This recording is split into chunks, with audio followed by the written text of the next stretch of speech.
Okay, good morning, everyone, and welcome to our meeting of Monday, April 15th, 2024. Call the meeting to order. It's moved by Councillor Fraser, seconded by Councillor Broad, that the meeting of the Council of the United Counties of Stormont, Dundas, and Glengarry be hereby called to order. All those in favor? Motion is carried, none opposed.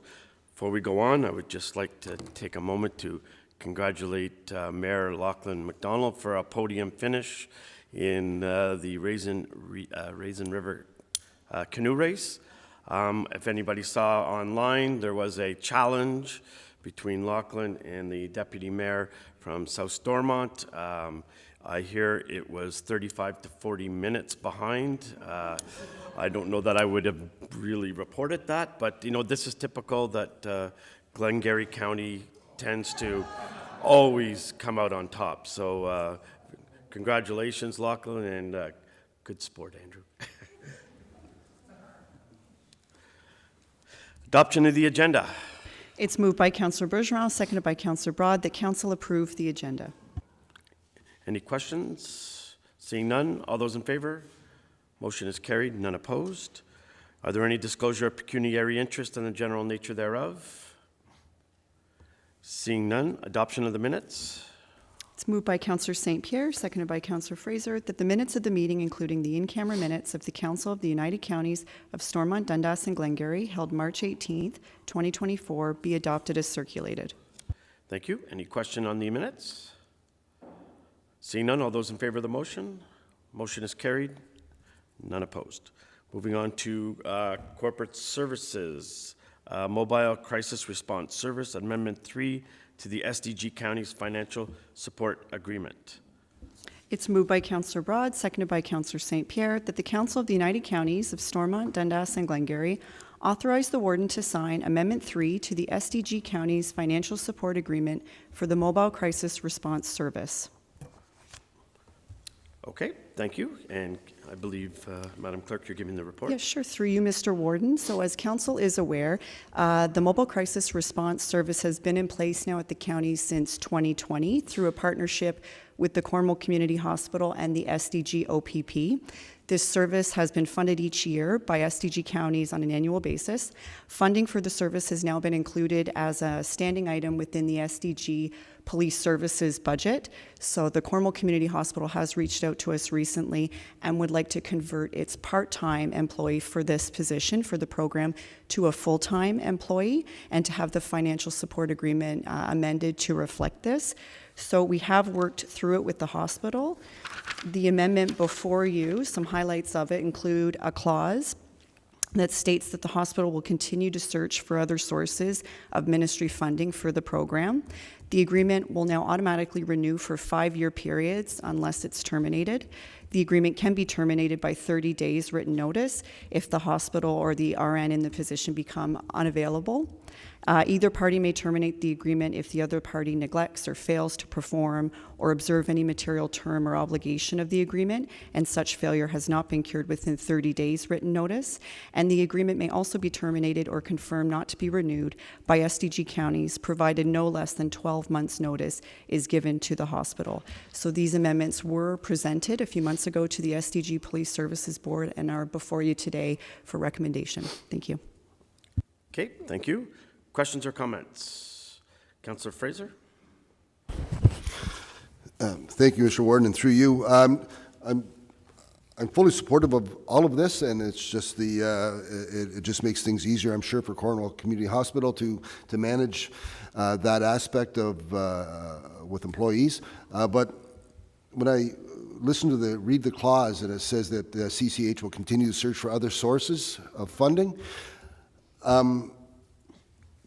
I'm just wondering what efforts can we make as County Council to support the efforts to find funding. I know we talk about it and we stand on the soapbox occasionally. I'll admit that I stand on the soapbox. I think this is a fantastic project, and it shouldn't be a project. It should be a full-time thing throughout the province. And I think of other communities that don't have the wherewithal to support a program like this. What goes on there and the challenges that they face, but we're fortunate enough in SDG that we're able to support such a valuable project. it's disheartening to think that the province doesn't see this as a benefit, and I think we need to figure a way to bring it to their attention in a better fashion than what we've been doing currently, because it's falling on deaf ears. Thank you, Mr. Warden. Okay, thank you. I think Councillor McGillis want to respond to that. Oh, thank you, Mr. Warden. On the police board in the last, well, since this began for the for this project, I have to say that District Commander Mark Hemrick has been very diligent in trying to seek funding through the province, and actually with the support of the board as well. We've sent letters, more than one letter to the province asking for, you know, it's a provincial mandate more than it is for us to pay for, because it's a health situation here. I will support this because I think it's a real benefit to the community. I think it's important that we continue with this project. The medical nurse has been used on very many different situations over the years, and I want to continue this for sure because District Commander Mark Hemrick said it's a great project and we should continue with this. But we'll still continue advocating for the province to step up to the plate and pay for what they have to pay for. And this is one issue that they have to continue to look at. And I think maybe if we got a letter from the county council, I think it would be important to, with a letter from our board, the police board, and, you know, like you said, it's deaf ears, so let's open their ears. So Okay. I would support getting a letter prepared here from the county council asking, you know, for funding so they can pay for this rather than our tax dollars. Okay, thank you. Further questions or comments? Councillor Lang, then Councillor Landry. Thank you, Mr. Warden, and through you, very much in favor. I'm a little bit ignorant, and I just have a question for people that on the police board likely would know. Just wondering, like, this money is sounds like it's one full-time employee now. How does that work? One employee doesn't cover a 24-hour day. Are they called only when needed, or are there certain times that they ride along with the police? Like, it seems to me that it would be nice to have somebody, you know, 24 hours a day, and I don't know if there's a way that they do this. I'm just not exactly sure it worked. I think it's worthwhile. I just had that question when I was reading the report and thought I'd ask.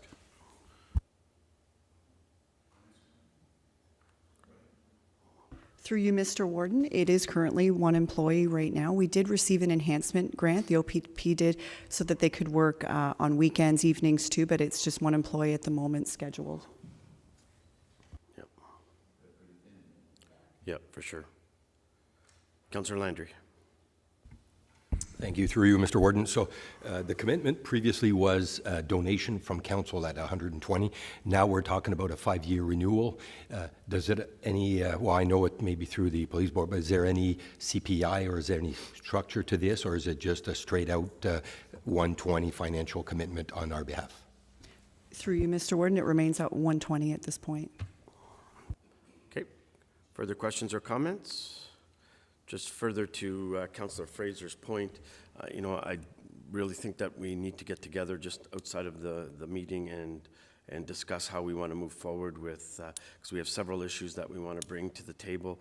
And while, you know, we can do that at AMO, you know, 10-minute delegations or 12-minute delegations when they're knocking on your door and they've had 20 or 30 delegations that day just don't seem to work for us for that kind of thing. So I'm wondering if there's some other way we can make this happen. So I think offline we need to come up with a plan to do that. So I know you're not on your soapbox all the time, Councillor Fraser, but I hear you on this one for sure.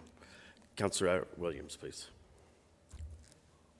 Thank you, Mr. Warden. I think this falls right in line with other discussions we've had recently, especially with regards to the last resort fund and those, you know, mental health and, you know, social issues that we're being put in a position where we're needing to fund other programs. So maybe what we can do is create a strategy that addresses all of that at the same time, because it's all very similar. Thank you. Yep, good point. Thank you. Any further questions or comments? I'll call the vote. All those in favor of the motion? Motion is carried. None opposed. SDG Police Services Board, Community Safety and Policing Act. It's moved by Councillor Broad, seconded by Councillor Bergeron, that the Council of the United Counties of Stormont, Dundas, and Glengarry approve the establishment of the Stormont, Dundas, and Glengarry Police Services Board under the Community Safety and Policing Act 2019. Okay, thank you. Questions or comments? Seeing none, all those in favor of the motion? Motion is carried, none opposed. Thank you. There's one more resolution for that report. Pardon? There's one more resolution for that report that I can Oh, read. okay. And the second resolution that goes along with that report to reappoint members to the newly established board is moved by Councillor Laundrie, seconded by Councillor Broad, that the Council of the United Counties of Stormont, Dundas, and Glengarry approve the following appointments to the newly established Stormont, Dundas, and Glengarry Police Services Board. Jamie McDonald, Council Representative, appointment concurrent with Council Committee appointments. Brian McGillis, Council Representative, appointment concurrent with Council Committee appointments. Jim Wirt, Citizen Representative, appointed for the remainder of the term of Council. Thank you. Any questions or comments? Councillor McGillis. Thank you again, Mr. Warden. Being that this is the start of a new contract, I think that we're looking out for another person to be appointed. Could you talk to that, please? Through you, Mr. Warden, we do also have 2 provincial representatives that will continue to serve on the PSB, the board. We're waiting for confirmation from the province, but it should be in the next few weeks that we have those on the board. Thank you. Okay, thank you. Further questions or comments? All those in favor? Motion is carried, none opposed. Moving on to transportation, disposal of surplus grader. Madam Clerk.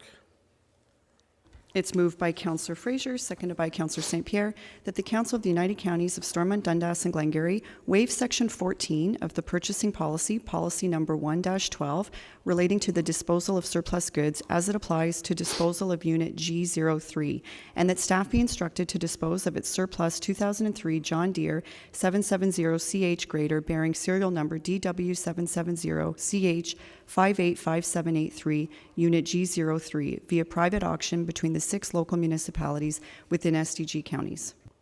Okay, thank you. Welcome, Trevor. Good morning, Mr. Warden, Council. In front of you this morning is a report where staff looking for some direction related to disposal of our surplus grader. Excuse me. As noted in the report, currently we have 2 graders in our fleet, with 1 scheduled for replacement this year. With the typical process with replacement of this type of equipment, usually a tender is issued for the new equipment, and we ask for a trade-in value on the used.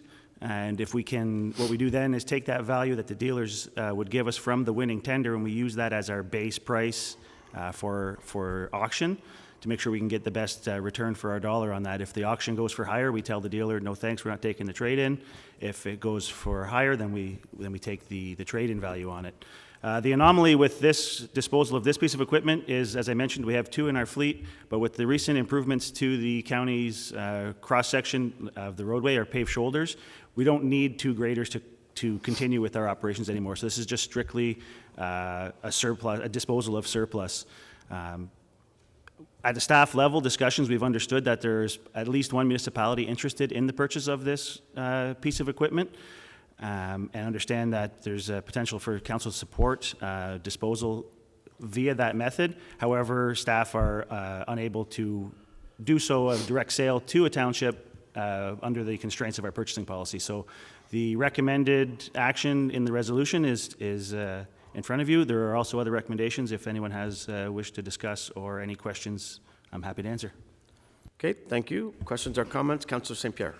Thank you, Mr. Warden, and good morning, everybody. I think, obviously, my opinion is that we're moving in the right direction with this type of format. I believe that any surplus equipment should really be offered up to the 6 municipalities/townships first. I think this is all part of our collaboration, and I think this is a good story of downloading versus a bad story of downloading. I guess my question would be, and I'm just thinking out loud here a little bit, is instead of going to an auction to begin with, I'm just wondering if the first step is to contact each municipality/township and to determine if there's 1 or more of the 6 townships that wants a specific piece of equipment. If there's only 1 that wants that specific equipment, then would it just be offered up directly, or would you still have to go through the auction process? Because in my opinion, if only one municipality township wants a piece of equipment, we could bypass the auction altogether and just offer it up at a fair market value. The second question I would have is, if there is two or more townships, municipalities want a piece of equipment, is there not a way that we can still bypass going to an auction and maybe saving on the administration fee? I'm sure there's, I don't want to simplify this, but, do you put a couple balls in a bucket and you pull it out, and whoever wins, whoever pulls the number is the winning bid? I just think about the financials that's associated with this. If a piece of equipment, let's say the grader, goes on auction and it's up for $30,000, and there's two municipalities or townships that want it, well, the taxpayers already paid for this piece of equipment. They're going to then pay for it again with the municipality paying $30,000, and the non-bidder or unsuccessful bidder then is going to have to go out and pay for another piece of equipment that might be a higher price. So if you get a bidding war going, all that's doing is escalating the value, the total value of both pieces of equipment, which is going to be a hit on the taxpayers throughout SDG. So I'm just wondering if there's a step in the process of where we don't have to go to a live auction regardless, as long as one or more municipality townships wants it within SDG. I think we're set up perfectly for that with the council chambers. You just get in the middle. Whoever wins gets it. Councillor Williams, you're good with that because I can't fight. Trevor, go ahead. Yeah, that is certainly an option that could be explored. I guess the two lenses to look at it would be, as you had mentioned, kind of we're all the same taxpayer. It's all the same resident. On the flip side of that, we're also looking at sort of still two separate entities, two separate corporations. So the auction sort of gave the transparency required between if there were multiple agencies involved. But if that's the direction that council would like to proceed, it would have to be a separate exemption from the purchasing policy. The way we would probably recommend with that, proceeding with that would be like a call for tender. It's kind of reverse to what you would instinct would be when we issue a tender. Usually we're trying to procure goods or services here, but we could put the grader up with the specs out as a tender and have interested parties submit bids if that was the way council wished to proceed. I believe it's outlined as option 3 in the report. So we would need a separate exemption from the purchasing policy, but that could be explored for sure. As far as your first comment for offering all equipment up, what I would recommend is maybe, if I may, if staff could come back with a policy as where we would like to draw the line on that, because as mentioned, we use the auction service to dispose of all of our surplus goods, and it helps us determine that market value. So if we've got, an old batch of cell phones, we've sold them on that service. I don't think that's something that the township would be interested in. Maybe I'm wrong, and if it is, we can certainly go with all of our goods, but if it's just these larger items, the grader equipment, if plows are included in that, is it pickup trucks? Do we want to do by equipment or value? Certainly something staff can investigate. Okay, thank you. Further questions or comments? Go ahead, Councillor Landry, then Councillor Broad. Thank you, Mr. Warden. I think I agree with Councillor St. Pierre on, I think, the direction he's looking at. I see there is consensus no different than the 13.5% that's being looked. It's like real estate, Mr. Warden. So I'm thinking in regards to if you're looking at selling to a sibling, you would kind of stay outside of the realm and not having to go through and make arrangements. I think it's similar if there's potentially just reaching out to Public Works. I don't believe that cell phones and so on, but I think for something in this particular case, to reach out to Public Works of the 6 municipalities, right away you can basically identify pretty quickly if I see that there is going to be a request from multiple, then I don't foresee. The best way I think would be to go through, but if not, if like you said, if there's only one, then we could potentially just you do an inside deal and not have to go and save, at the end of the day, the taxpayers. It's coming out of one pocket or another, but that would make most sense, I believe. So thank you very much for... Councillor Broad. Yeah, after a fantastic roads tour we had on Friday, and that may come up a little later, some of our discussions, the way we keep our equipment at such a high standard, big benefit for us to keep it within our municipality. So that's why I really think we should change our process to have an opportunity for larger items like this that is well maintained for us to keep. Was it a fantastic roads tour because we did not hit South Dundas? The only place it was sunny was in South Dundas as we drove by. Okay. Councillor Densham. Thank you, Mr. Warden. Yeah, I agree with Councillor St. Pierre in terms of keeping it internal. I still like the idea where there's 2 or more municipalities who may be interested, still having an auction style, because I think then it reflects more, it can better reflect the market value, or at least the perceived market value between the municipalities. I agree we're kind of moving money from one group to another in that respect. But I think that's actually, in my mind anyhow, the way I do the math is it's a better perception of fairness from my perspective, because at that point the money is going to the collective, the all of counties versus sort of one municipality benefiting.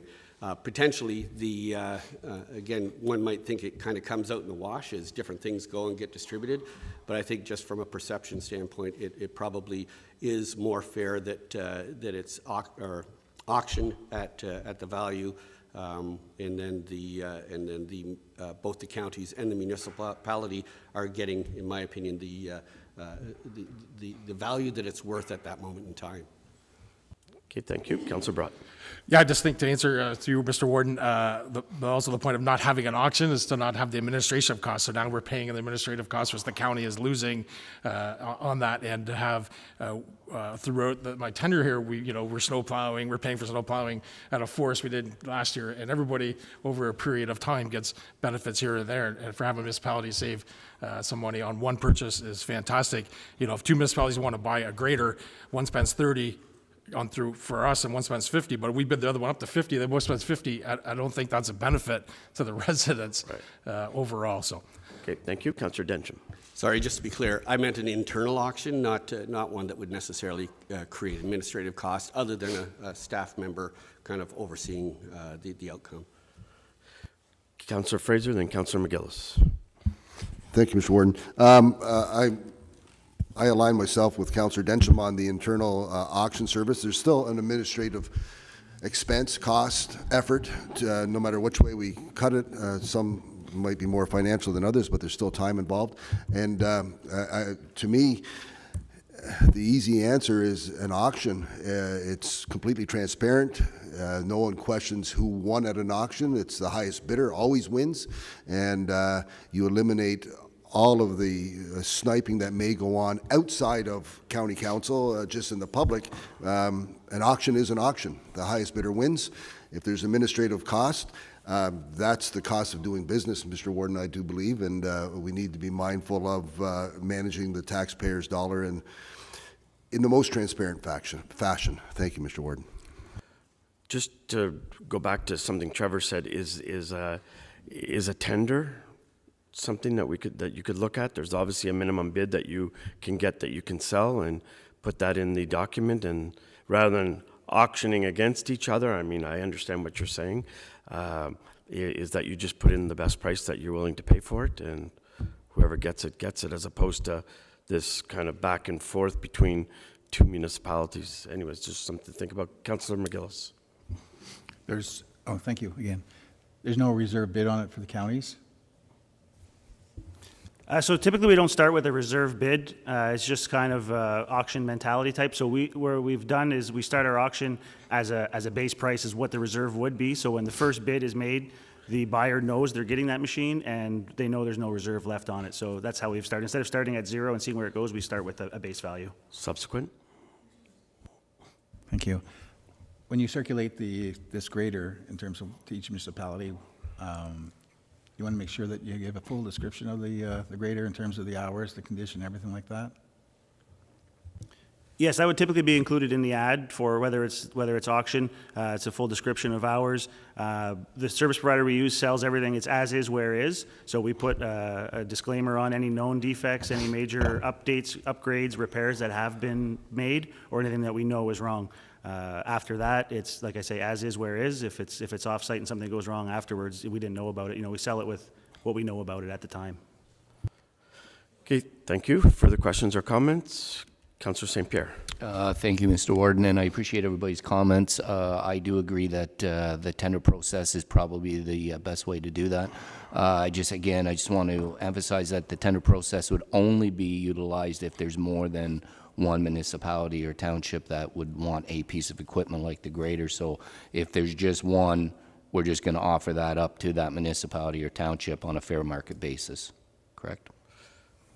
So the fair market basis is basically what the dealer says they would give it. Is that what I understand? On a typical replacement, yes, that's what it would be. Being as this unit is not being replaced, staff have identified a value that because the sale of this equipment, the funds from this sale go into our equipment purchasing reserve, so we have a budgeted value for that. Okay, so Councillor McDonald.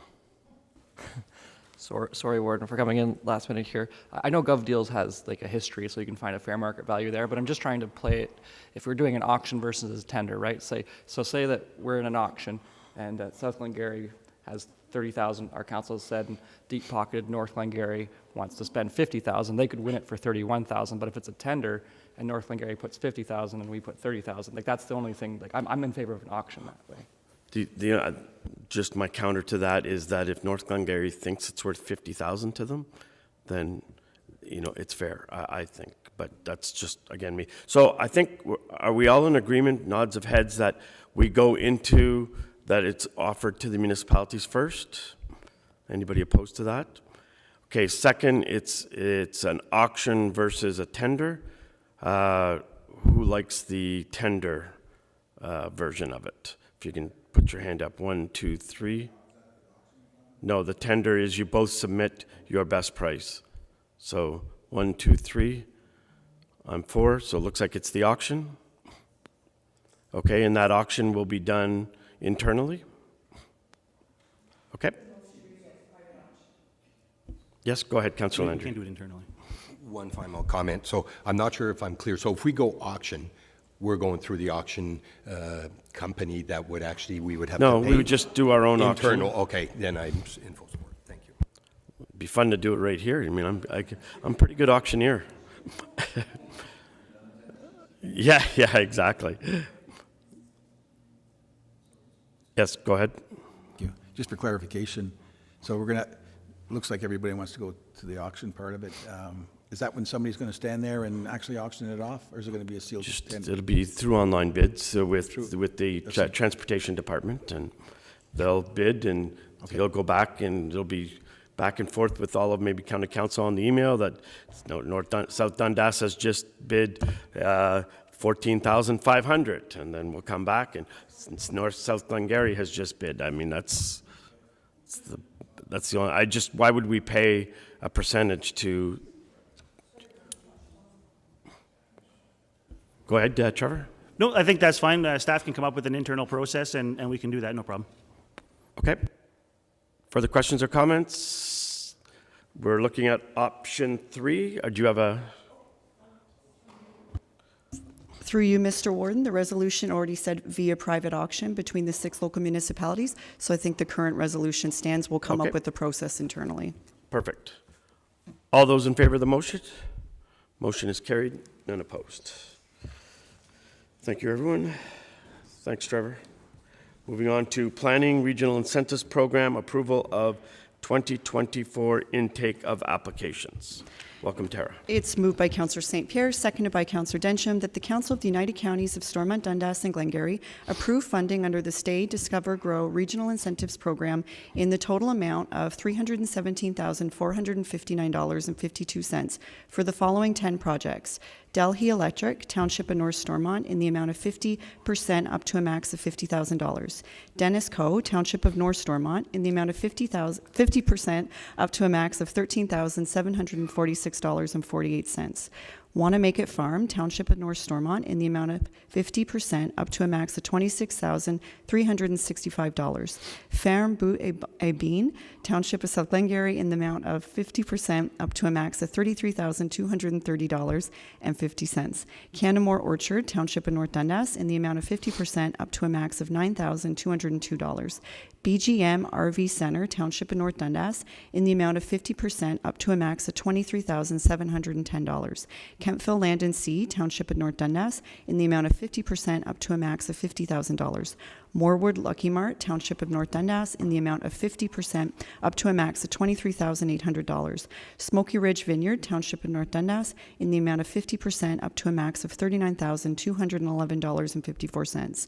Winchester Heights, Township of North Dundas, in the amount of 50% up to a max of $46,100, and that Council approve that the timeline to complete Regional Incentives Program projects be extended from 12 months from the date of SDG County's Council approval of projects to 18 months from the date of SDG County's Council approval for the Regional Incentive Program projects, with the possibility of requesting up to a one-time 3-month extension to be approved by the Regional Incentives Program Coordinator. In the event that a candidate is only applying for a signage improvement grant and there are no other elements related to the Regional Incentives Program project, applicants would have 6 months from approval by SDG County's Council to complete their projects. Thank you. Tara, welcome. Good morning. I'm excited to be here today on behalf of the Regional Incentives Program Approvals Committee, representing the 2024 applications for the RIP program. I would like to thank Councillors Densham, Guidon, and St. Pierre, who sit on the committee, as well as our lay appointees Margaret McDonald and Bernadine McAvoy Robertson. I also wanted to thank Councillor Densham for catching a typo on page 34, and I believe it came through from Mayor Landry, that the total project cost for the Danisco project is actually $29,029.96. It relayed the 50% twice. And just to note that that's only the project cost of the very specific elements. The project itself is much more significant. We had 10 applicants apply this year, and all 10 were deemed to be eligible and strong candidates by the committee. It is their recommendation that these applications be funded for 50% up to the cumulative total of $317,000. As you were aware, $250,000 was budgeted into the program this year. The remaining funds were reinvested funds representing 2 canceled projects that had previously been approved, and smaller residual amounts that had been left in multiple projects since the program commenced in 2018. As you're aware, Council approves every year the reinvestment of these residual funds, and they've been doing so since the commencement of the program. I'm also coming forward with a resolution to request that the timeline that applicants have to complete the projects be extended from 12 months to 18 months. This request is to accommodate for a very high demand for both labor and materials, particularly labor for construction projects, which makes it very difficult for many of our applicants to complete their projects within the required time frame. Should you have any questions about the program or the applications, I would be more than happy to answer them. Thank you. Okay, great. Thank you. Any questions or comments? Councillor Densham. Thank you, Mr. Warden, and through you. And I just want to thank Tara and all the EDOs. There's a lot of work that goes into this. The local EDOs speak with the business owners many months, sometimes up to a year in advance, getting them prepped.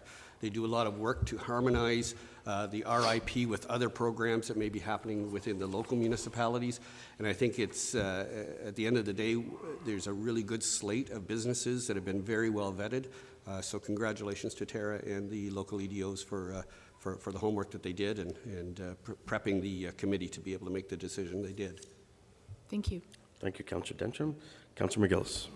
Thank you. Thank you, Tara, for your report. I agree with this too as well. It's not just the labor that's, that's hard to find.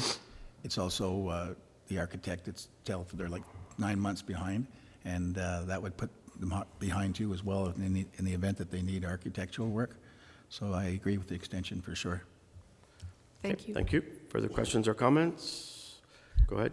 I just wanted to note that one of the other delays actually comes through municipal and county procedures. So we do approve projects that are going through site plans, that are going through zoning changes. So sometimes that process does get longer and the closing of the permits gets longer. So we want to make sure that we're not disadvantaging them because process can take longer. Okay, thank you. Okay, I'll call the vote. All those in favor of the motion? Motion is carried, none opposed. Thank you. Moving on to tenders and quotations, 2024 hot mix tender. Madam Clerk.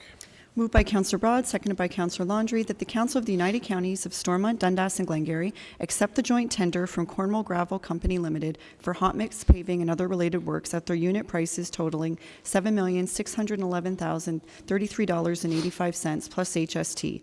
The joint tender includes the following: the United Counties, $6,211,888.85, the City of Cornwall, $810,040, the Township of North Dundas, $589,105, and that the Manager of Infrastructure be authorized to sign all necessary documents to give effect to the contract.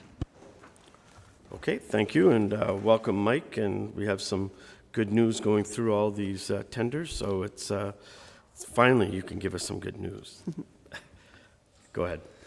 Good morning, and thank you. Yes, so the hot mix tender must be read in conjunction with the subsequent report, cold in place recycling with expanded asphalt. Both of these items come out of a single budget code, and the two of them combined, the combined prices are summarized in Table 2, which you'll see were just a little over $200,000 in surplus on this $11+ million budget code. So we can complete both of these programs within budget with the items that are set out in the 4-year resurfacing plan. Okay, thank you. Questions or comments? Councillor McDonald.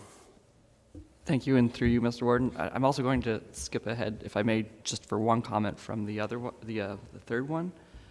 I think it said County Road 12 between the northern section of Berwick and County Road 13, so there was a change in plan there. Would that be a increased level of service going from skin patch to hot mix tender? It was noted in the notes.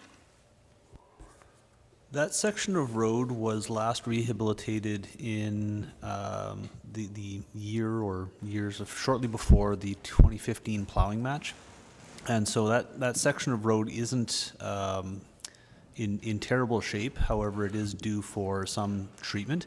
And one of the things that we are trying to do that we haven't done very much of in the last, I'm not going to know the exact number of years, but it predates my time here. But under the previous one or two county engineers was that they used to have a paving program they called long and thin, and after a certain period of time they could come back and just lay a thin layer, perhaps 1 inch thick of asphalt over the existing road to protect the existing asphalt underneath and keep it in good shape, and they would just build and build and build and build, perhaps every 10-15 years. We got away with that. We got away from that as a response to some of the changes in the asphalt composition and what we were seeing with the materials that were being put down, and we are recycling the asphalt with the cold in place methodology, and then coming back with a single lift cap on top of that. Where we are finding roads that are now holding up to our expectations, we're looking to come back to that long and thin methodology. And this is an example of a road where it's about 10 years old, and we think that we can do the long and thin on it, keep what's there in good shape, not spend much more money than we have to. It certainly doesn't need to be recycled, so we're not going to come pulverize everything, put it back down, spend that money on it.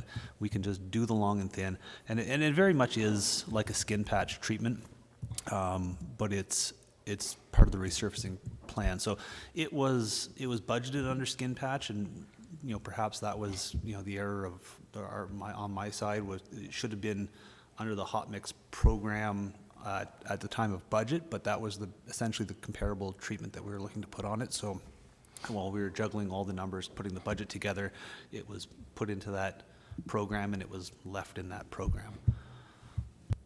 Okay, subsequent.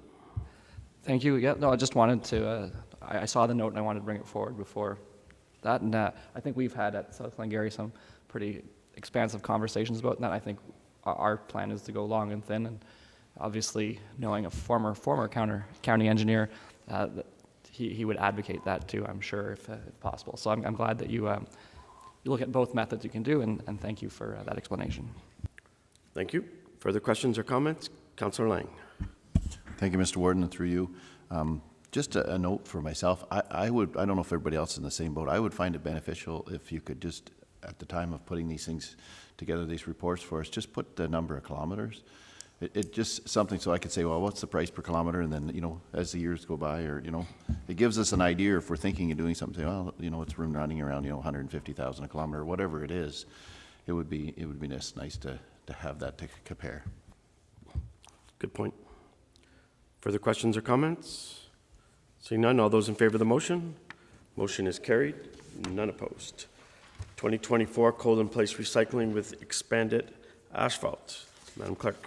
It's moved by Councillor Broad, seconded by Councillor Landry, that the Council of the United Counties of Stormont, Dundas and Glengarry accept the tender from Roto Mill Incorporated for the cold-in-place recycling and expanded asphalt and other related works on various SDG counties roads at their unit prices totaling $5,674,042.46 plus HST.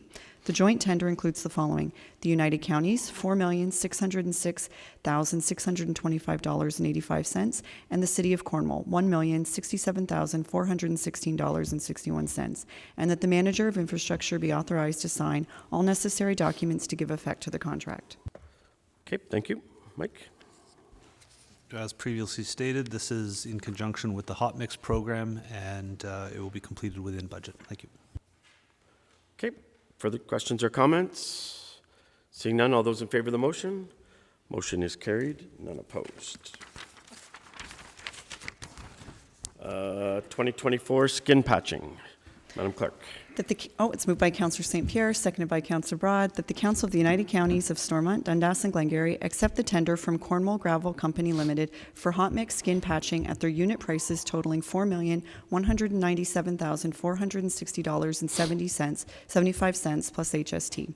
The joint tender includes the following: the United Counties, $399,700, the Municipality of South Dundas, $1,038,325, the Township of South Stormont, $619,195, the Township of South Glengarry, $710,175, the Township of North Glengarry, $1,430,065.75, and that the Manager of Infrastructure be authorized to sign all necessary documents to give effect to the contract. Okay, thank you. Mike? So we had that section of County Road 12 in this budget. The section of County Road 12 is now going to be completed under the hot mix program using hot mix funds. So that leaves a significant surplus in this budget, and we are spending approximately, if approved, we would be spending approximately 40% of the skin patching budget, and we would have the remaining sitting in surplus to be discussed at a later date, I suppose. Perfect. Questions or comments? Councillor Landry. Just for clarification, so I believe the number there looks to be a discrepancy between the contractor. If you look at the number that's being... Which contractor got it? Is that the one? So the number reflects a different contractor than who we're saying got the bid. Yeah.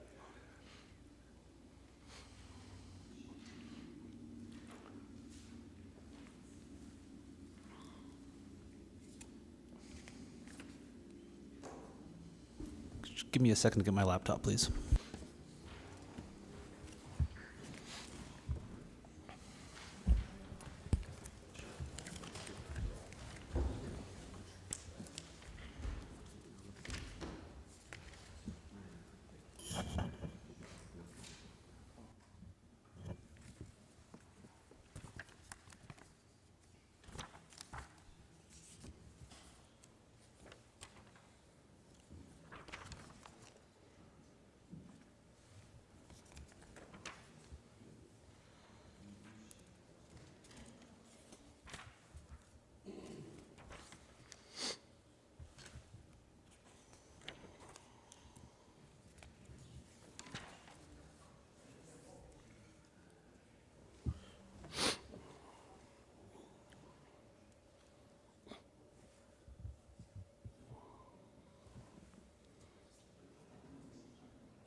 Just while we're looking this up, everyone, we'll take a 5-minute break.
Okay, so we're back. Mike? Okay. My apologies, everyone, and thank you, Councillor, for pointing out the error. There is a error in the table on the second page. However, the price and the recommendation on page 1 are correct. Okay, so it is Cornwall gravel. Okay.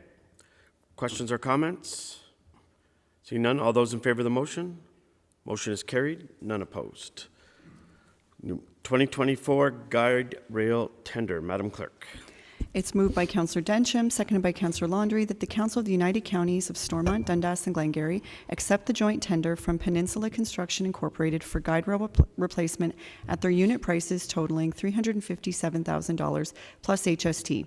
The joint tender includes the following: the United Counties, $262,200, the Township of North Dundas, $17,200, the Township of South Stormont, $77,600, and that the manager of infrastructure be authorized to sign all necessary documents to give effect to the contract. Go ahead, Mike. Thank you. So we have another tender that came in below the budgeted amount. Just a note of caution on this one. Guide rails tend to get hit over the summer, and it is healthy to keep a surplus there in case any of them are unrecoverable, and many of them often are. To my knowledge at this point, nothing within the tender is a recoverable item, so we are going to be spending all of that money without recuperating anything. Thank you. Perfect, thank you. Questions or comments? All those in favor of the motion?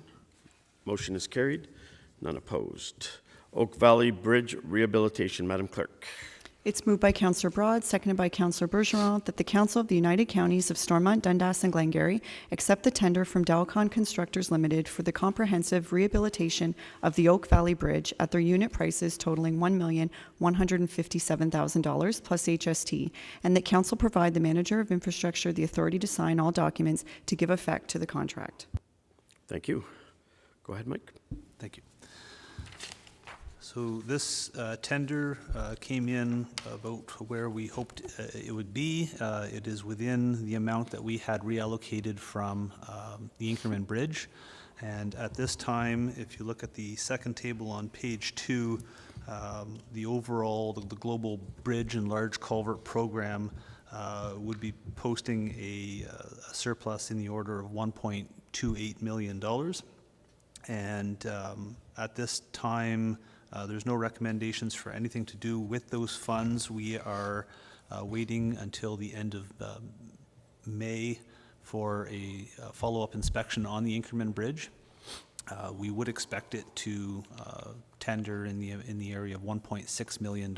So by awarding this tender to Dalcon Constructors, we would be putting ourselves in a position where, should the Inkerman Bridge require immediate attention, we would need to find $300,000 from somewhere. I believe we would have that in a reserve or in a surplus somewhere else. I believe that we can make this award comfortably, knowing that we have money somewhere else to pivot to the Inkerman Bridge should we need to. The Inkerman Bridge has sat stable for the last 2 years through various inspections, so I'm comfortable in making the recommendation that we move to give Oak Valley Bridge the rehabilitation that it needs at this time. It has the typical brine attack on the girder ends. It has the conventional expansion joints that are prone to leaking, the substandard safety rail. So I recommend that we proceed with that work this year. Thank you. Okay, thank you. Councillor Lang. Thank you, Mr. Warden, and through you, I'm in favor. I'm glad to see things coming in under. Just a question for myself. We are inspecting the Inkerman Bridge often. What kind of cost is, I know South Glengarry, we've got one that, and I was quite surprised what it was costing us to get it inspected. Are we doing it on our own? Are we hiring somebody? Is it running up a fairly good bill every year? We are retaining the engineer that designed the replacement structure, and the cost, I believe it was under $2,000 a year to complete 2 inspections,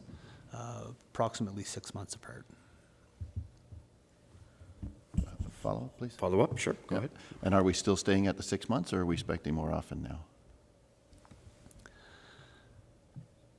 In order to align with budgeting and some of the tenders that were going out, I had asked them to bump up the inspection that was supposed to be in February into January. And in order to align with, again, with the culvert pre-purchasing program and some of our other interests in pursuing other bridges, I had asked them to bump up the second inspection of the year to the end of May, so that we could make some decisions more comfortably. This would warrant a third inspection around end of November. And so we may incur an additional inspection cost in 2024 to verify that the bridge is still holding stable into 2025. Okay, thank you. So we could spend 150 plus this year on inspections, possibly. I'm just get to a point where you say, why hold off anymore? Because, you know, we're looking for another 300,000 to be able to do this bridge, but if we spend 150 of it in inspections, maybe we move forward or something like that. I'm just trying to get my head around it. The bulk of that $151,000 listed in the second table on page 2 is the girder pre-purchase, which is a static cost at this point. It was tendered, that's the cost, that's what it's going to be. We would be talking about adding potentially another $1,000 to that. And in a previous report to council, I had indicated that we would be saving in the order of $40,000 by putting it off to 2025, just kind of amortizing the cost of the bridge over the life of the bridge. We gain approximately $40,000 in value per year by not doing it until next year. Okay. Thank you. Further questions or comments? Seeing none, all those in favor of the motion? Motion is carried. None opposed. Thank you, Mike. Moving on to bylaws 2024 purchasing policy updates. Madam Clerk. It's moved by Councillor Broad, seconded by Councillor Densham. The bylaw number 5443, being a bylaw to adopt a revised purchasing policy 1-12, be read and passed in open council, signed and sealed. Okay. Thank you. Madam Clerk. Sorry, Madam CEO. Thank you, Mr. Warden.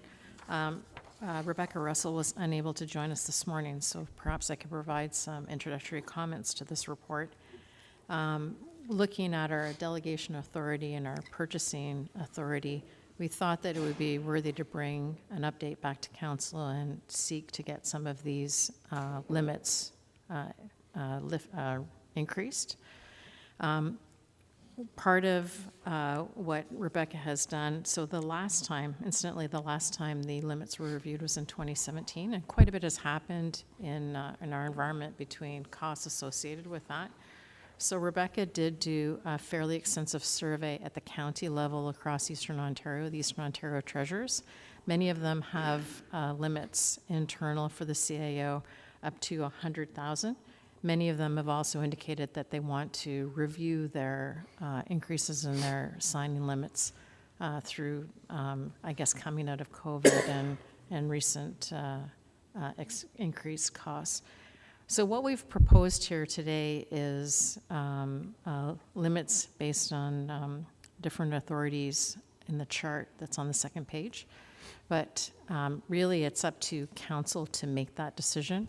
We had looked at whether it should be, kind of getting up to the CAO, whether it should be $100,000 or $150,000.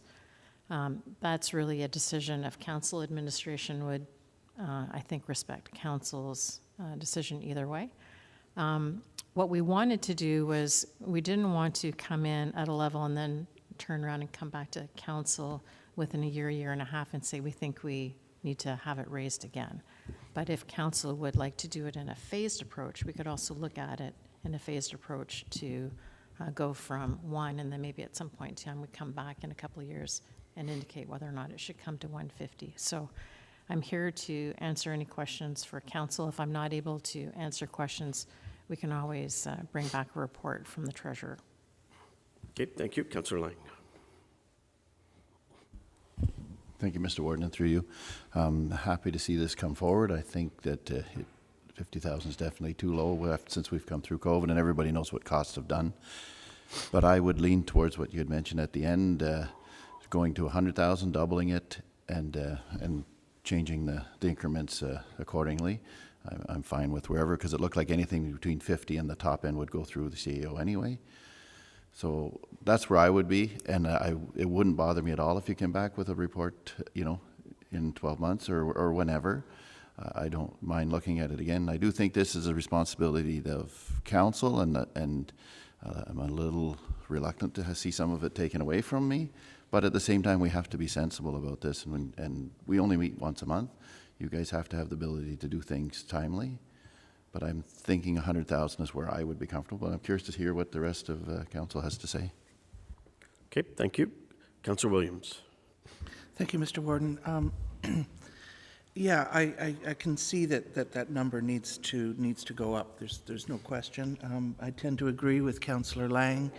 It's a big jump all at once, and I'm mindful of the issue of transparency. After all, that's when I read through the two policies, it was clear that there is a focus on the importance of transparency, and the higher that number gets, I do believe there is less transparency overall to the public. So I would agree with the 100,000, and then coming back with, as things change, coming back with a different number as necessary. Okay, Councillor Gayno. Thank you, Mr. Warden, through you. I'm personally actually comfortable with the 150. I will say that for years now, so Stormont's had approvals up to 100,000. And what we do is we simply get a report at the every month, anything approved above 50,000, so that council's at least kept in the loop on all those bigger purchases. So the CAO provides a report on a monthly basis. If council wants to go to 100, I'm perfectly comfortable with that, but I'd also be fine at the 150 amount too. If I could if somebody has like something special to say, I think we're going to go back and forth on which one we want. Does somebody else have?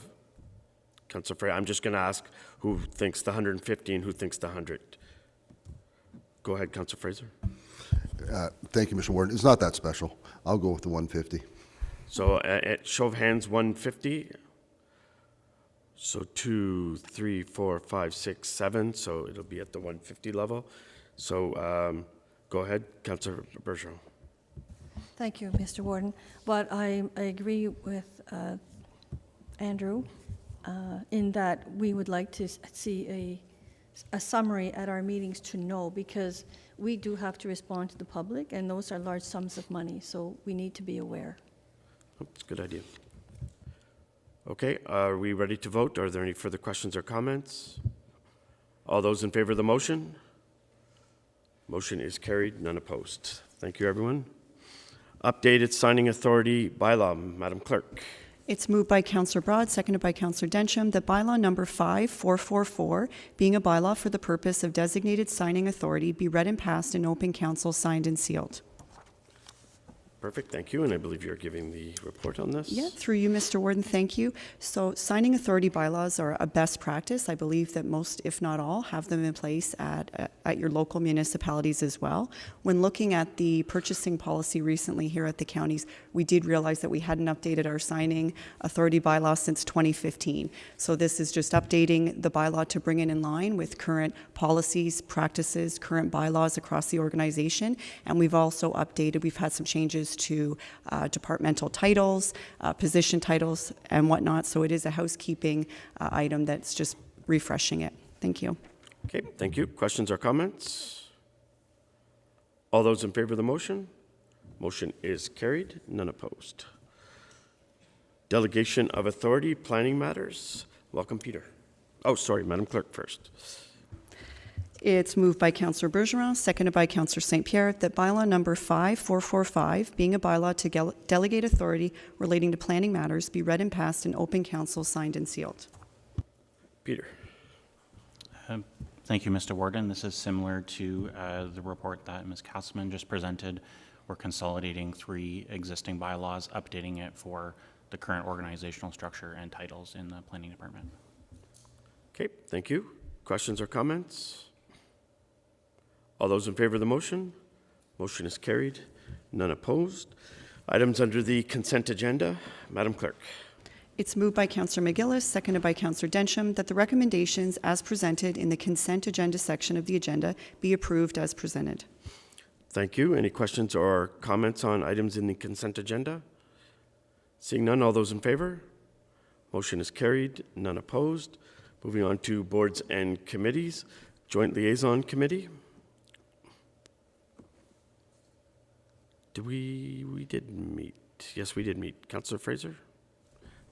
Councillor Fraser is the new chair of that committee. Thank you, Mr. Warden. Yes, we did meet March 28th, and we had Chief Lister present, Melissa Morgan from Human Services, and our own Rebecca Russell, speaking of the provincial offences. There were some, and I'll try to be brief, but I never get to report on very much.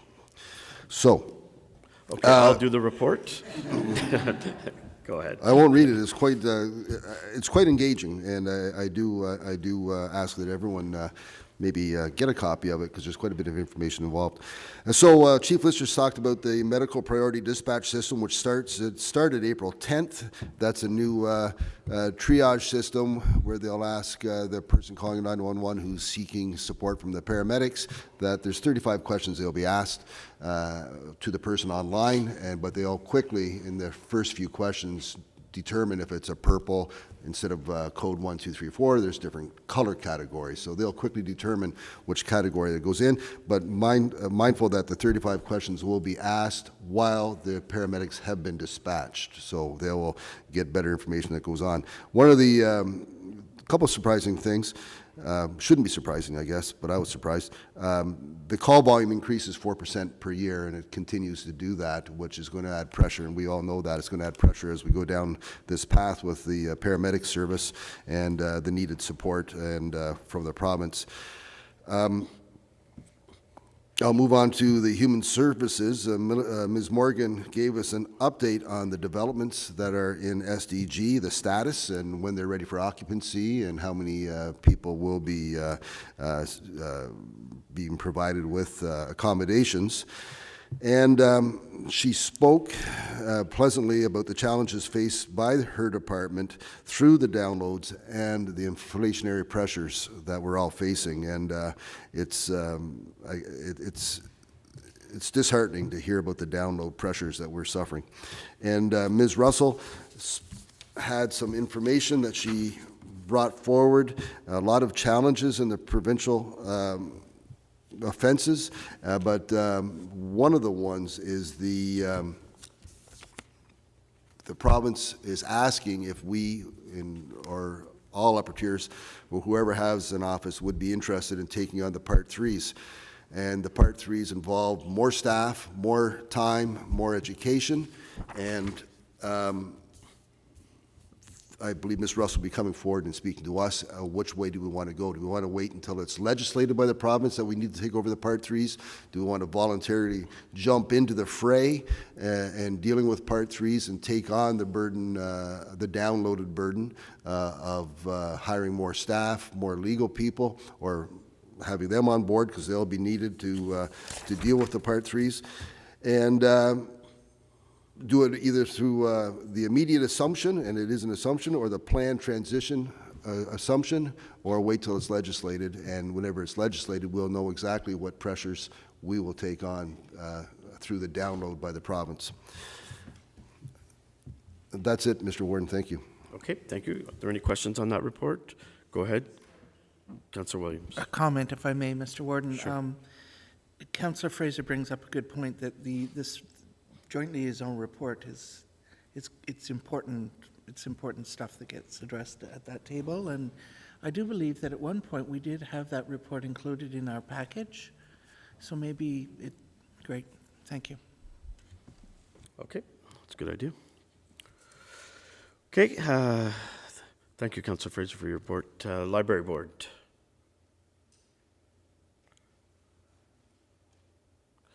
All right, You're all looking at each other.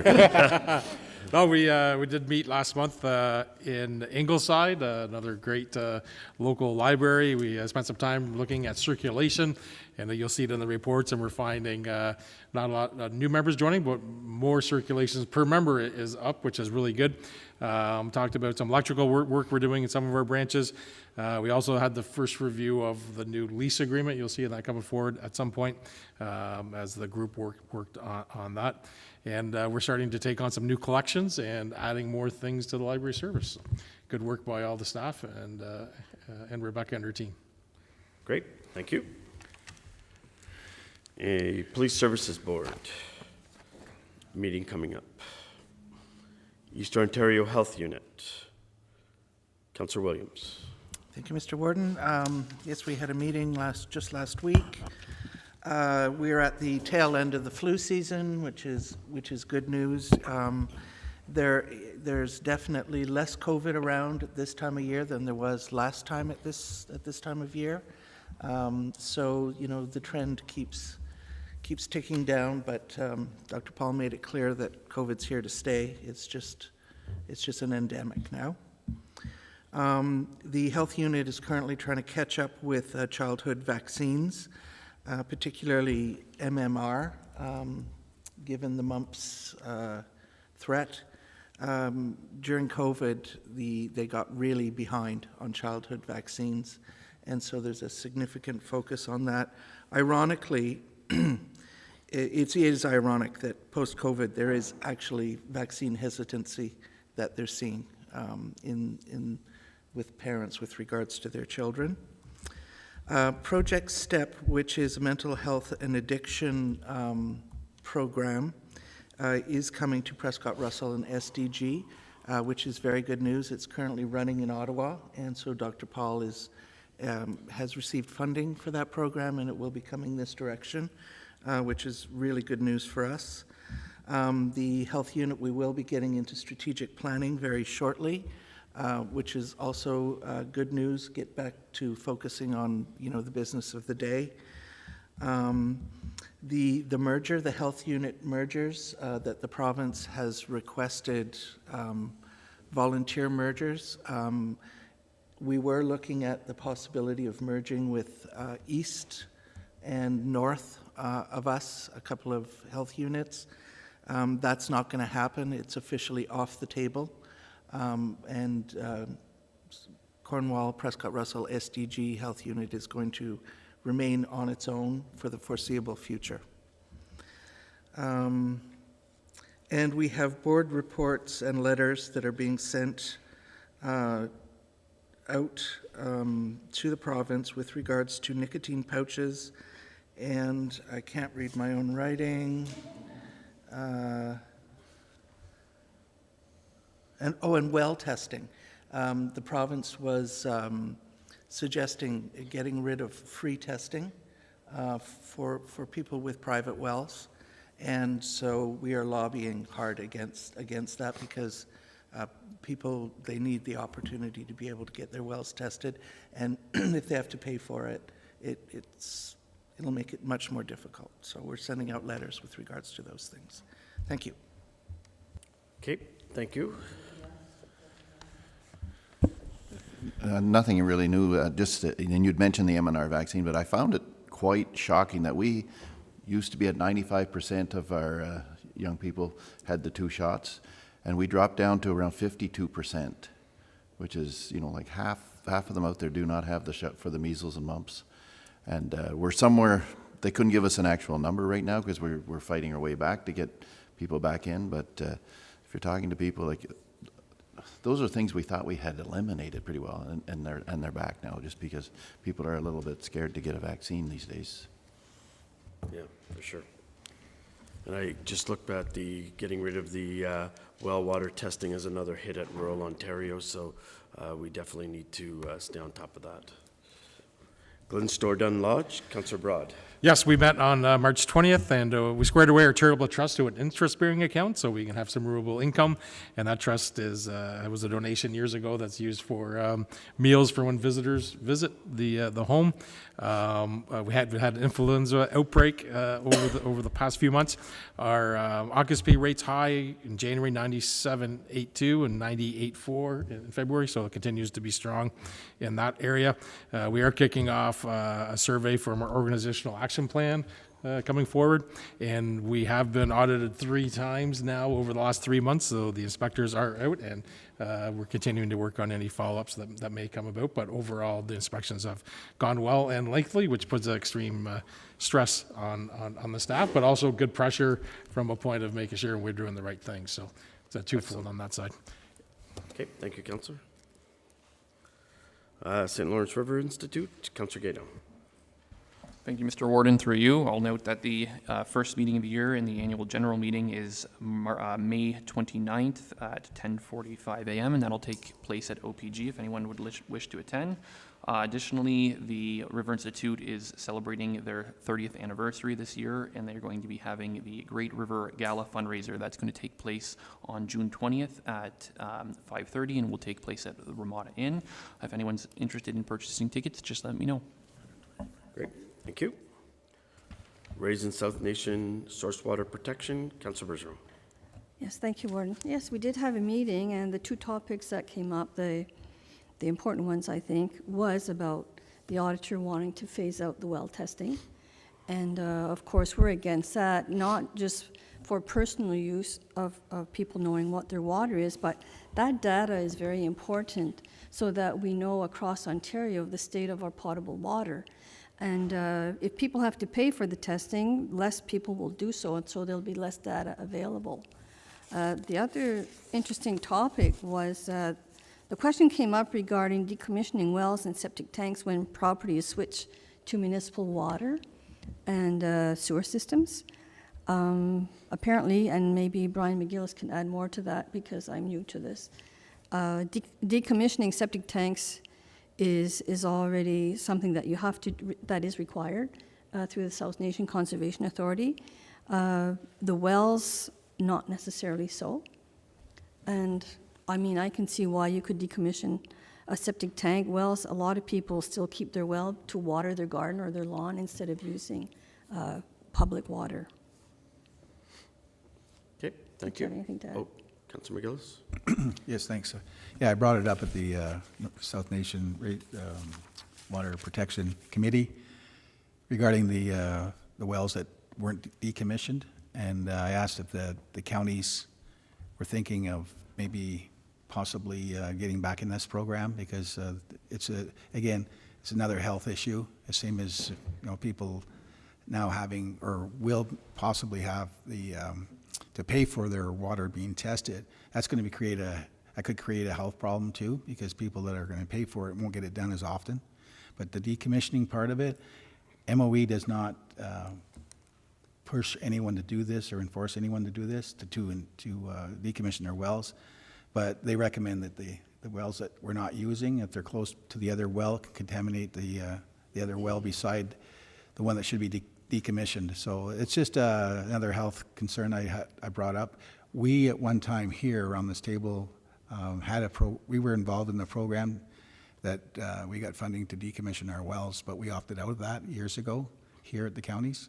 And I thought maybe it might be a good idea. So the staff is going to come back from South Nation and send a report here to our staff to see if we're interested in being part of that program again. So that's where it stands at this time. Thank you. Councillor Densham. Yes, thank you, Mr. Warden. And Councillor McGillis touched on it the last part. South Nation does still, and I don't know all the details, offer some grants for decommissioning of wells. So if that's something that Council wants to look into, I know South Nation is already queued up to be able to support something like that. Okay. Thank you. Thank you for your report. Municipal advisory claim, none. Eastern Ontario Agri-Food Network, Councillor Williams. So the Agri-Food Network continues to be busy trying to find new ways to serve its membership and to increase its membership. Most recently, there was the executive director put an online, proposed an online program that would offer modules to the members relating specifically to the issues that they're having with regards to their small agri-food business, in order for them to be supported with knowledge that'll help them move their agri-food business forward. Okay, thank you. Regional Incentive Program Approvals Committee, Councillor Densham. Thank you, Mr. Warden. So we already had the report today, and we're excited to hear about that. Some of the other conversation that came up during the meeting is, and we likely will have to have a meeting in the fall to kind of debate this, is whether or not 1 or 2 intakes per year is what we see. Again, there's pros and cons on both sides of that, but given the extension of 18 months, again, I think there will be good debate on that. Also, the other thing that we talked a little bit about was the donations of council, whether or not some of the people who are coming to council for donations are kind of going around a potentially better process, i.e. the RIP program or the tourism program, to get around. Either what we would want to check, I guess, with the RIP is our criteria creating that problem whereby we're disqualifying people who might be better to come through the program, not just for the money, but because the EDOs have such great expertise that many of the business owners or organizations could benefit from working with the EDOs versus kind of skipping the queue just to get the cash from council if they're successful in doing so. So again, I think there's going to be some really good conversations about how we look at the program going forward and the structure of it to support businesses and other organizations effectively. That's great. Look forward to that report. Rural education, there was no meeting. Sorry, go ahead, Councillor McGinnis. Thank you. If you permit me, could I go back to the Councillor Williams was talking about with the wells? Sure. You said you were lobbying through the health unit. Can we send a letter from the counties as well to circulate or in support, or you can send the motion here and we can support it, one of the two. But I think that the counties should be involved in supporting this. So how would you like to do it, Mr. Warden? How would you like to do it? Pardon? How would you like to do it? With our own motion or supporting theirs? I think, was the letter already written? No. Did it have to be written already? I'm not sure if it is. He was going to write something up, but it hasn't come back to us yet. Right. So we haven't seen the letter yet, so. So maybe if you could forward that to the counties after. Yeah. Thank you. Okay, thank you. Social Development Council, Councillor Williams. Thank you, Mr. Warden. Yes, so the Social Development Council has hit the ground running after the funding was approved to that organization, and are busy, many projects on the go, more than I can mention. But I would continue to encourage council to look at a fee-for-service model with the Social Development Council moving forward. Okay, thank you. SDG Forest Working Group, Councillor Lang. Thank you, Mr. Warden, through you. No meeting, but I'll just say it was nice that we stopped at a couple of our county forests and seen some things that were going on during our roads tour, and I appreciate staff including those. Okay, thank you. Pardon? Yes, go ahead. There was no meeting. I mean, yep. And just hold on here. CAO's report.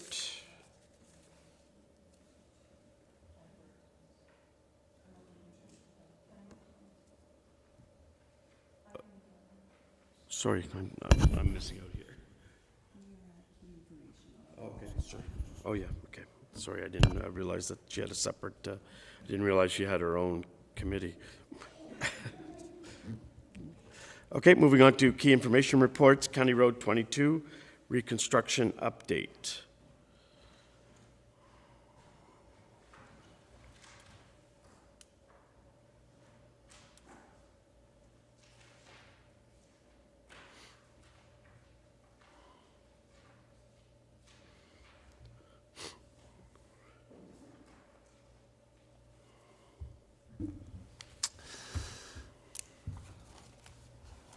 So I've provided a brief update in this report with new information since our last report provided at the March regular council meeting.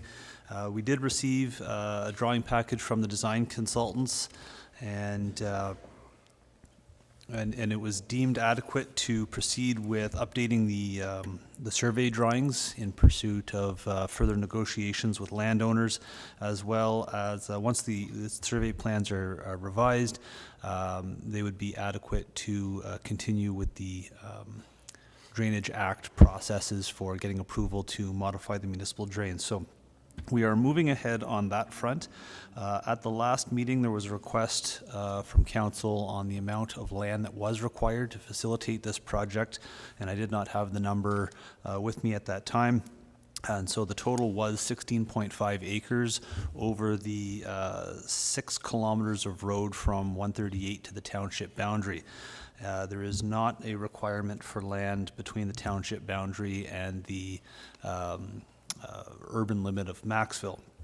With the reduction in the width as per the changes to the municipal drains, we would reduce that figure from 16.5 acres to approximately 13 3/4 acres. And the estimated savings on the part of the county to not purchase that land is in the order of $50,000. As well as leaving the land for the farmers to continue to work, would provides value or preserves value for them. So that's the basis that we're putting together at the moment to the next step of going out there and discussing the proposal with them. County staff have begun to review the latest drawing package, and while we don't feel it is ready for tender yet, it is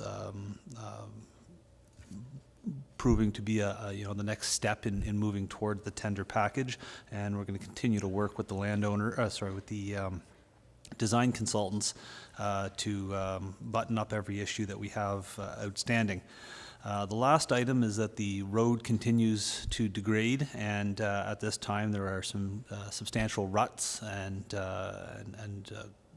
numerous potholes that are starting to pose a bit of a safety issue. We have concerns about the safety of the road as we move between now and construction. So something that staff will be bringing forward soon is a recommendation for some sort of short-term Band-Aid solution in order to smooth out those ruts, perhaps fill them in one way or another, smooth out the road, and carry us forward to the start of construction.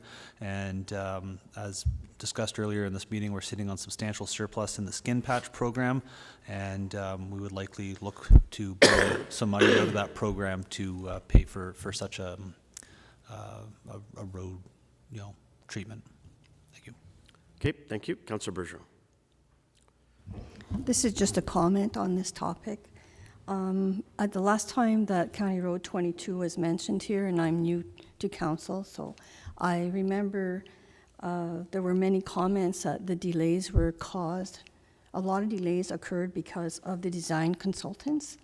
And so now I'm not pleased that all of a sudden we as the counties have to pay for improving the road because the road has deteriorated to such a point that it has to be repaired, and that comes on us whenever the delays were not really on our side. But that's my comment. Okay. Councillor Lang. Thank you, Mr. Warden. I agree 100%. There should be ramifications, but to look at that same issue a little bit, and I'm just wondering if you could maybe consider this. I mean, County Road 17 is obviously not up to county standards, and what you've done over the last numerous years is lower the speed limit to 70. It would really be a tough pill to swallow to go out there and put some pavement on that road and then tear it up next year, or the year after, whenever this does get done. I wonder if there's a less costly, I know the residents may not be happy with it. They're likely driving slower now anyway, if the road is in that bad a shape, but I hate the idea of putting pavement down and having to tear it up. Go ahead. An alternative to paving it would be to simply pulverize the existing asphalt, which would be part of the rehabilitation program anyway, and operating the road as a gravel road for the interim. I'm not proposing that. I'm just stating that that's an option. Okay, Deputy Mayor, Councillor Williams. Thank you, Mr. Warden. It's not maybe a bad idea. That road is so bad that I think gravel surface would be a huge improvement compared to what it is now. And I'm getting the sense that that the tender's not going to be going out anytime soon, and that because we were hoping for, I think, late 2024 to actually be starting this project, but I get the feeling that's not going to happen. There are items that we can get started with for, if we are pulverizing the road, for example, would be one. The utility relocations, I believe, can start later this year. I don't see why we would hold off on that if we're in agreement with any of the sort of outstanding design issues at that time with the utilities. We are in constant communication with Hydro, and we've recently had very good discussions with Bell. And the Hydro has indicated that there is no season for changing poles. They could work through the winter if they had to. Obviously, that's not ideal. The in-water work window for any work within the municipal drains doesn't start till July 15th. And I believe that the window does extend all the way through into early winter as well. So if that is something that can get started in the fall, and leaving the road platform itself till next year, there are still ways that we can get this project started in 2024. Just to Councillor Bergeron's point, just to clear that up, there is no course for punitive damages to the consultants for all the delays that we've had to wait for? I don't believe so. The most likely course of action on our part would be to not invite them to bid on work in the future. Okay, thank you. Councillor Fraser. Thank you, Mr. Warden. Mr. Jans has mentioned pulverizing twice, and there's probably some agreement. Pulverizing can cause a lot of consternation to the residents in the area. We've undertaken pulverization different times in North Dundas. It does cause upset, but pulverizing really is a solution that I feel is appropriate. I know it's not a county road in my area, and I don't live there, but we do have roads that we pulverize in North Dundas, and I do live there. And there is some upset, but the upside is it's something that's going to happen anyway. There's going to be road work and other construction going on in that area, as you expect, Mr. Jans. If it comes to pulverization or discussion on it, I think I've expressed how I feel. I think it's the appropriate action to take, as opposed to spending money to tear it up within 18 months or less. Councillor McDonald. I feel the same way as Councillor Fraser, and I would add that natural water is good for compaction, so you might actually help the road base over time, because rather than mechanical mechanisms. Councillor Densham. Thank you, Mr. Warden. Can you talk a little bit about, just I'm not as close as some of my colleagues here, what's the potential downside of pulverization? To me, it feels like we're finally making some form of commitment, so that's a bit of an upside as far as I'm concerned. But what are the accompanying issues, and are there things we can do, since we're talking about potentially spending money anyhow? Are there additional things we can do to help mitigate some of those downside issues? The biggest downsides, as far as I'm concerned, with pulverization is the quality of the road. Again, through the summer, as traffic beats away at it, you're going to see potholes and you're going to see dust. And the dust is going to be a big concern for the residents, both just in terms of their vehicles, their yards, their houses, as well as their crops. I believe that dust is an issue in that regard significantly.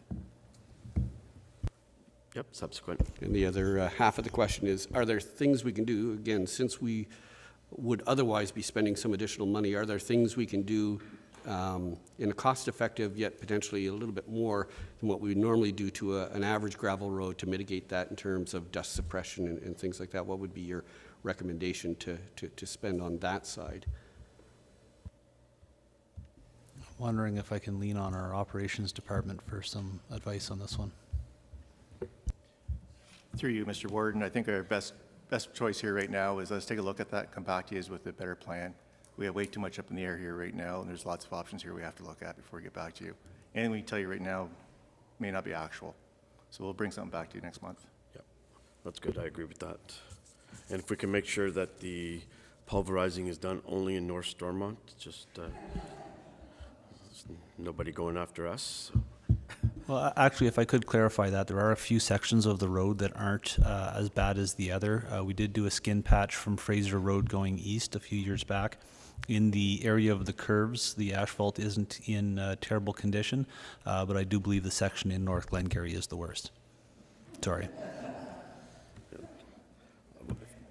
I'm going to vote against it no matter what, and Councillor Williams can take the calls. Councillor McGillis. You might have mentioned it, sorry.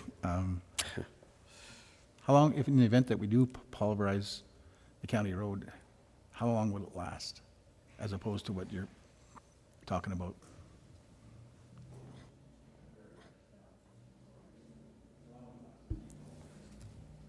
Before we would have to do any follow-up treatment to it, or before the project? I don't understand the question, I don't think. I'm just asking in terms of the comparison. If we if council decides to pulverize the road, how long will that last? As long as The longevity of that road, in terms of it, as doing a Band-Aid. I'm sorry, I don't have. Well, it's a Band-Aid. We're putting it pulverization. We're putting it to gravel. It'll be a gravel road until we can pave it, but we have to pulverize anyways. The reconstruction of the road would start with a pulverization, turn the existing asphalt into granulars again, and then build up with new granulars on top of that to have a proper road base under the new road. So the pulverization at this point would be a step to smooth the road out so that we don't have the ruts and the dips going down the road. We can either leave it like that until the contractor can get in there and start all of the work, or in the case of some work in the fall and some work in the spring next year, it could be a pulverized gravel road for approximately a 12-month period. Or we could go in and we could do, for example, a skim coat with asphalt in the low areas, and it'll still be rough to ride on, but it's better. And then perhaps they would, in the case of, let's say they still start moving municipal drains this fall, they may leave that until the spring, pulverize and start adding granulars next spring when they're actually focusing on the road platform itself. I think if we can just maybe get a report back from staff for the next meeting on options and costs associated with those options, I think moving forward, that would be our best course of action. Councillor Landry. Through you, Mr. Mayor. So graders off the table, guys. No. But if we look at, you're saying costs, I understand costs. What I would also, we have to sell it to our residents, so the timeline is going to be a big thing. We've been talking about this for a long time. I just don't want to pulverize, and in 2026, new council, it's something we have to be accountable for. And if we could look at the option of costs, I believe that pulverizing is a process that's taken place regardless. We have to do that. Maybe talking to the municipal public works, which I think have way more experience in the counties when it comes to gravel versus you guys, but there's dust suppression for, putting calcium down. There's ways to look, and I think we've got some gravel roads that are actually way better than what you see right now on that county road. So anyway, so just option, but a report would be a best approach. Thanks. Okay. Thank you. So did I hear your first bid?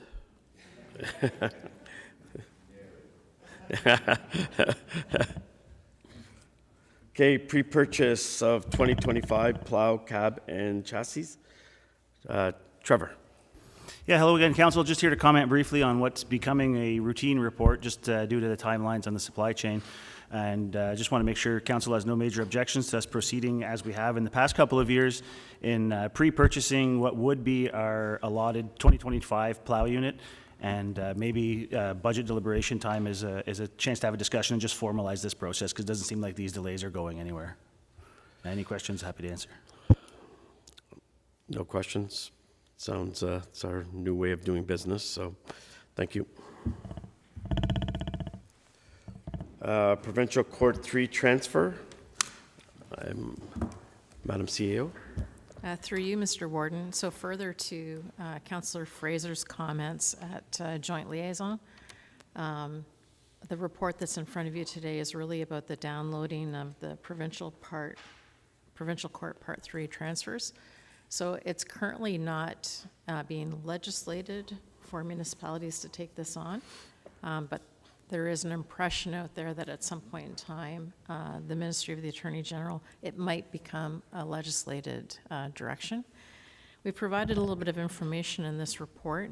I think that we are trying to prepare ourselves for that eventual download, but we're looking for a little bit of direction from council as well through this key information report to see if council has any preference, whether we wait for that download to happen or by where more information perhaps is coming to us from the province with respect to timelines. We could be proactive and start to take on that responsibility. There would be additional costs for staffing, so there would be some budget implications. But I think we want to make sure that council is aware that at some point in time this is likely going to occur. Larger municipalities that have handled this already have taken it on fully, but we're talking about municipalities in the GTA area, potentially the city of Ottawa. For smaller municipalities, it is a fairly big undertaking.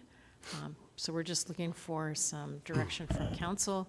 I might not be able to answer all of your questions today in Mrs. Russell's absence, but if there are any, then I'm happy to.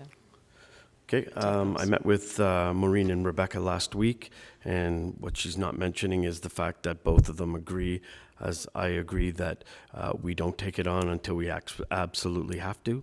It doesn't make any sense. I think let's let everybody else make the mistakes ahead of us, and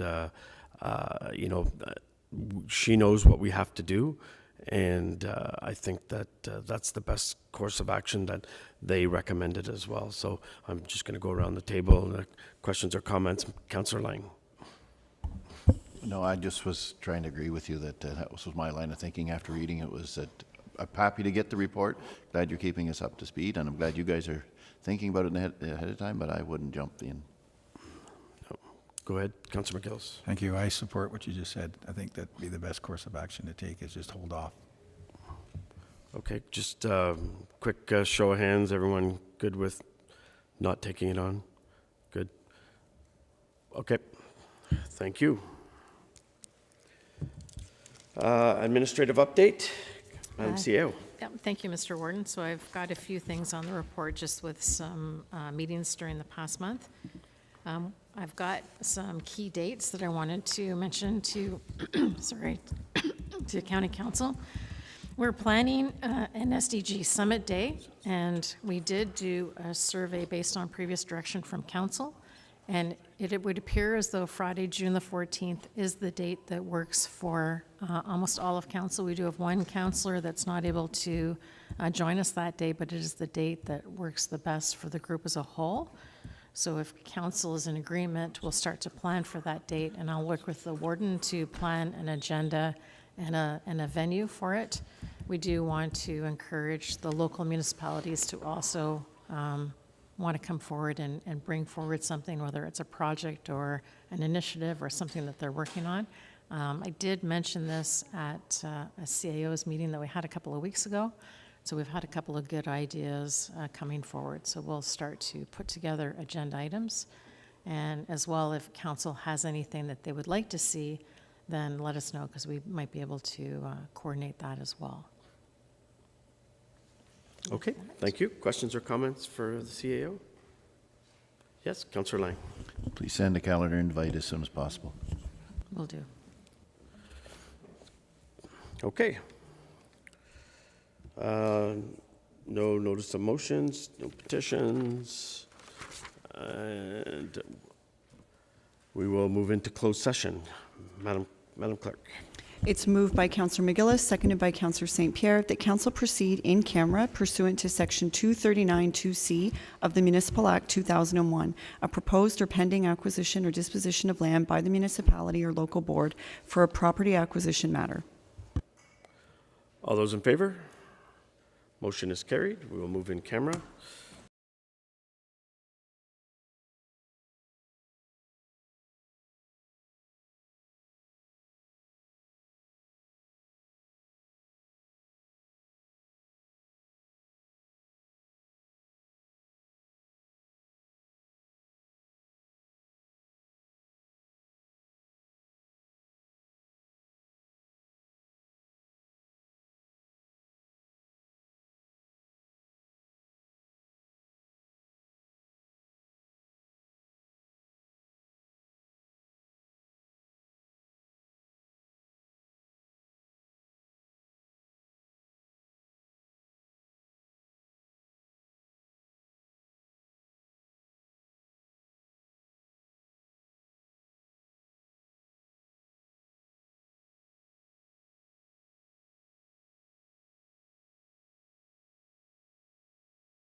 Okay, Madam Clerk. It's moved by Councillor Broad, seconded by Councillor Bergeron, that Council rise and reconvene in open session and proceed as directed on a property acquisition matter. All those in favor of the motion? Motion is carried, none opposed. Ratification, to come out of camera? Oh, that was, okay. Ratification bylaw? It's moved by Councillor Densham, seconded by Councillor McGillis, that bylaw number 5446, being a bylaw to adopt, confirm, and ratify matters dealt with by resolution, be read and passed in open council, signed and sealed. All those in favor? Motion is carried. Councillor Landry?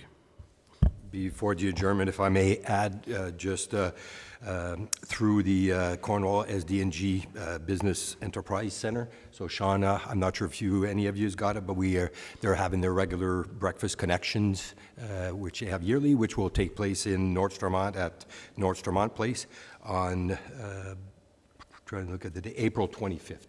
So which is the Thursday. Unfortunately, it's coming back from OGRA, but any members of your community business, I know the guest speaker will be Mr. Beggs, so Mark Beggs, which is one of our business owners in North Stormont, and I believe also the Home Hardware, both in Chrysler and in Maxville, will be speaking. So you're all welcome to join us at 7:30 for a 2-hour breakfast.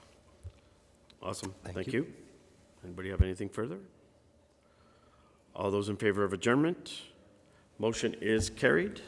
None opposed. Thank you, everyone, for moving this